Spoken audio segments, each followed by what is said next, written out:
आरवीच्या जन्मानंतर देशमुख बंगल्यात आनंदाचं वादळ आलं होतं. आता त्या घरात सतत बाळाच्या रडण्याचा, हसण्याचा गोड आवाज घुमत असे. रुद्र देशमुख आणि आदिती जोशी दोघेही नवीन आईवडील म्हणून प्रत्येक क्षण मनापासून जगत होते. दिवसेंदिवस आरवी अधिक गोंडस होत चालली होती. तिच्या छोट्या हातांनी आदितीचे बोट धरून ठेवणं, रुद्रकडे निरखून पाहत हसणं, सगळं स्वप्नासारखं वाटत होतं. आज आरवीचं लसीकरणाचं वेळापत्रक होतं. आज मी मुद्दाम दुपारी ऑफिसला जाईल, रुद्र म्हणाला. माझ्या लेकीला डॉक्टरकडे घेऊन जायचंय. पण तुमचं काम आहे ना, आदिती काळजीने म्हणाली. काम नंतरही होईल, रुद्र आरवीकडे प्रेमाने पाहत म्हणाला. पण माझ्या सुंदर मुलीचं लसीकरण मी चुकवू शकत नाही. आदिती हसली. ठीक आहे, आधी मी तिला आंघोळ घालते. आंघोळीनंतर आरवीला सुंदर कपडे घातले. तिच्या छोट्याशा कपाळावर आदितीने हलकंसं काळं टिळं लावलं. बघा किती छान दिसते आमची परी, रुद्र अभिमानाने म्हणाला. मम्मीचं काम आहे ते, आदिती हसत म्हणाली. रुग्णालयात पोहोचल्यावर बालरोगतज्ञांनी आरवीचं वजन घेतलं, तपासणी केली आणि लस दिली.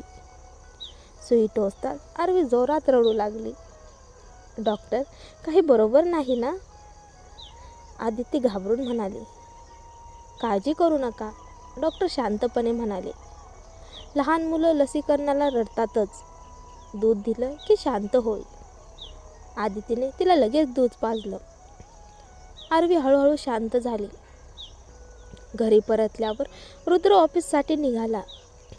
डॅडी जातोय, तो आरवीशी बोलत म्हणाला. आदितीने तिच्या आवाजात नक्कल केली. डॅडी काळजी घ्या, खूप काम करू नका, रुद्र हसला.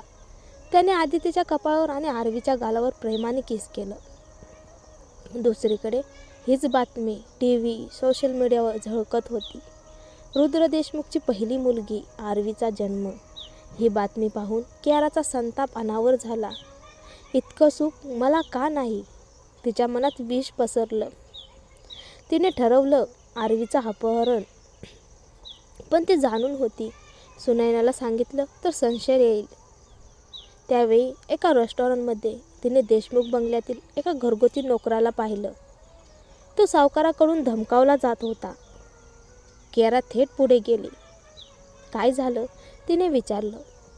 तो घाबरून म्हणाला. माझ्या मुलाच्या आजारासाठी कर्ज घेतलं, आता फेडू शकत नाही. कियाराच्या ओठावर हसू आलं. मी तुझं सगळं कर्ज फेडेन, वरून पैसेही देईन, पण बदल्यात, तो थरथरत म्हणाला. रात्री आरवीला उचलून माझ्याकडे आण, कियारा थंडपणे म्हणाली. तो गोंधळला. नाही रुद्र साहेब, आदिती मॅडम फार चांगले आहेत. सावकाराच्या हातात मरायचंय का, कियारा डोळे अरुंद करत म्हणाली. थोड्या वेळानंतर त्याने मान डोलावली. ठीक आहे, आज रात्री 12 वाजता. तो आरवीच्या खोलीत शिरला. हळूच तिला उचलणार, तेवढ्यात आरवी जोरात रडू लागली. तो घाबरला. क्षणात तिला परत ठेवून पळून गेला. कियारा फोनवर चिडून ओरडली. एका बाळालाही उचलता येत नाही. ती रडू लागली. मला भीती वाटली, तो घाबरून म्हणाला. उद्या पुन्हा प्रयत्न कर, कियारा दात काढत म्हणाली.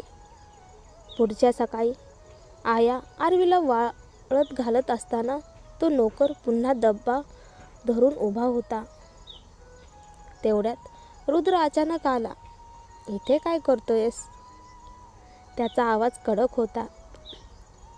फक्त हवा घ्यायला आलो होतो, तो खोटं बोलला. रुद्र आयाकडे वळला. माझ्या मुलाला एकटं कधीही सोडू नकोस. त्या नोकराच्या अंगावर घाम फुटला. कियाराला अपयशाची बातमी कळताच ती अक्षरशः वेडी झाली. आरवी, तुला माझ्याकडे यावंच लागेल, तिने दात ओठात दाबत म्हटलं. आज रात्री रुद्र देशमुख आपल्या मित्राच्या लग्नाच्या रिसेप्शनला जाणार होता. त्याने आदित्यला खास सोबत येण्यासाठी आग्रह केला होता. आरवी अजून खूप लहान असल्यामुळे आणि कोविडचा धोका अजून पूर्णपणे टळलेला नसल्यामुळे दोघांनीही ठरवलं होतं आरवीला घरीच ठेवायचं. सकाळी देशमुख बंगल्यात. आदिती, आज संध्याकाळी माझ्या मित्राचं लग्न आहे, तू माझ्यासोबत ये, रुद्र म्हणाला. आदिती थोडी विचारात पडली. पण आरवीचं काय? आपण दोघंच जाऊ, रुद्र शांतपणे म्हणाला. घरी आया आहे, घरगुती नोकरवर्गही आहे. आरवी पूर्ण सुरक्षित आहे. मला तिला एकटी सोडायला आवडत नाही, आदिती हळू आवाजात म्हणाली. रिसेप्शन उशिरा संपेल. नाही ग, रुद्र हसत म्हणाला. आपण फक्त शुभेच्छा देऊन थोडं जेवून लगेच परत येऊ. मी वचन देतो. आदितीने मान डोलावली. ठीक आहे, पण जास्त वेळ नाही. पक्का शब्द, रुद्र आनंदाने म्हणाला. ऑफिसला निघण्याआधी त्याने आदितीच्या कपाळावर किस केलं आणि आरवीच्या गालावर हळूवार किस ठेवलं.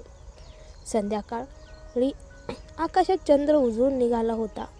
ताऱ्यांच्या लखलखाट संध्याकाळ अधिकच सुंदर दिसत होता.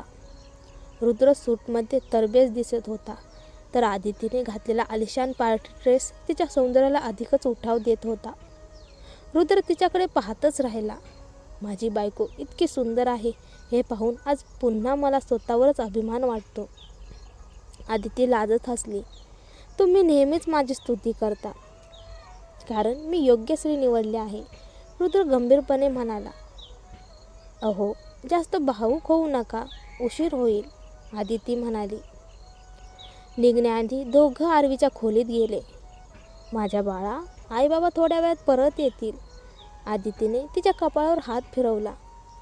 आमच्या मुलीची नीट काळजी घ्या, रुद्रने आयाला कडक शब्दात सांगितलं. मग दोघं रिसेप्शनला निघाले. रुद्र आणि आदिती घराबाहेर पडताच सुनैना सावधपणे हालचाल करू लागली. तिच्या मनात आधीच कट रचला गेला होता. आरवीला बंगल्यातून बाहेर काढायचं. ती आरवीच्या खोलीत आली. खूप दमला असाल ना, ती बनावट हसत म्हणाली. मी तुमच्यासाठी ज्यूस आणलाय. आयाने आभार मानले आणि ज्यूस प्याला. काही मिनिटातच त्यांच्या पोटात कळा सुरू झाल्या. अरे देवा, त्या सतत टॉयलेटमध्ये धावत होत्या. हीच संधी होती. सुनैना हळूच आरवीला उचलून बाहेर निघाली. कोणालाही संशय येऊ न देता ती आधीच बोलावलेल्या ऑनलाईन टॅक्सीत बसली. वाटेत आरवी सुनैनाच्या कुशीत होती. अचानक तिने तिच्याकडे पाहून गोड हसू केलं. त्या एका हास्याने सुनैनाचं काळीज थरथरलं.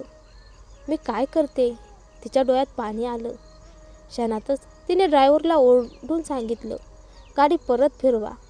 रुद्र आणि आदिती रिसेप्शनवर फार वेळ थांबू शकले नाहीत. मला खूप बेचैनी वाटते, आदिती म्हणाली. चला घरी जाऊ. घरी पोचतात सगळीकडे गडबड. नोकरवर्ग इकडून तिकडे धावत होता. काय चाललंय हे? रुद्रने कठोर आवाजात विचारलं. एक आया रडत म्हणाली. साहेब, आरवी खोलीत नाही. आधीच्या पायाखालची जमीन सरकली. काय म्हणतेस? संपूर्ण बंगला शोधला, ती कुठेच नाही. रुद्रचा संताप उसळला. आया असूनही माझं मूल कसं गायब होऊ शकतं? तेवढ्यात दारात सुनैना उभी होती. तिच्या कुशीत आरवी होती. आरवी, आदिती किंचाळत धावत आली आणि तिने आपल्या लेकीला घट्ट मिठी मारली. रुद्रने सुनैनाकडे रोखून पाहिलं. माझ्या परवानगीशिवाय माझ्या मुलीला बाहेर नेण्याची तुझी हिंमत कशी झाली? सुनैना थरथरत म्हणाली. मी फक्त हवेसाठी बाहेर नेलं. आम्ही आई वडील असूनही रात्री तिला बाहेर नेण्याचं धाडस केलं नाही, रुद्र संतापाने म्हणाला. आदिती आरवीला छातीशी धरून होती. तिचं संपूर्ण अंग थरथरत होतं. त्या रात्री रुद्र आणि आदिती आरवीला सोडून झोपले नाहीत. पहिल्यांदाच त्यांच्या मनात एक भीती घर करून बसली होती. ही फक्त सुरुवात होती.